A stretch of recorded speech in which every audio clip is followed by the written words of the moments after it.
infama pandakangoti ndakushanda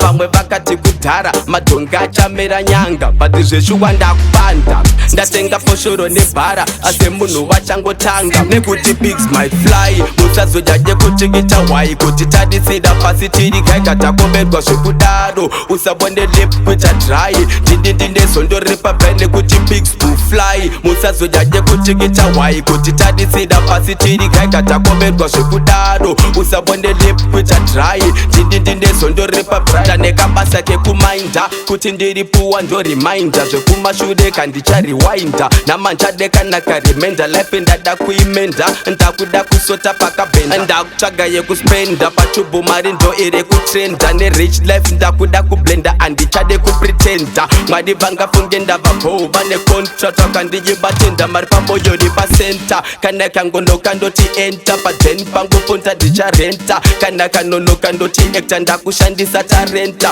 pakasviba pese ndakupenda kurisivha nekusenda kutenderedza mari kunge bhenda ndiri striker ndedebedita defender ndiri brothers keeper pakutsvaga kandimbosarenda mari kwandiri ndo agenda nekuti pigs might fly musazodyaje kutikita hwai kuti tadisida pasi tiri gaiga takombedwa zvekudaro usabonde lip kuita dry ndindindindezondoripa bai nekuti pigs to fly musazodyaje kutikita hwai kuti tadisida pasi tiri gaiga takombedwa zvekudaro usabonde lip kuita dry ndindindindezondoripa bai vamwe vakati iron baluni adipenda kafly manje zvorikupeda soon cause tundukungotry ndingowedzera pachudikazira jababofaya saka besteseicho ndikosa dipenda retire vamwe vari kumisfire nameri kundiinspire magitsi ndo kandino aspire so kandimbo expire ndakunyasojesbaya namo yakandijunga kunongwabva ndakubaya cause the devil is a liar ndakuda devil riri kaya cause kuna jaja ndo kwandinorelaya ndidambonwa ndinokaya ndakapasa but handisikuaplya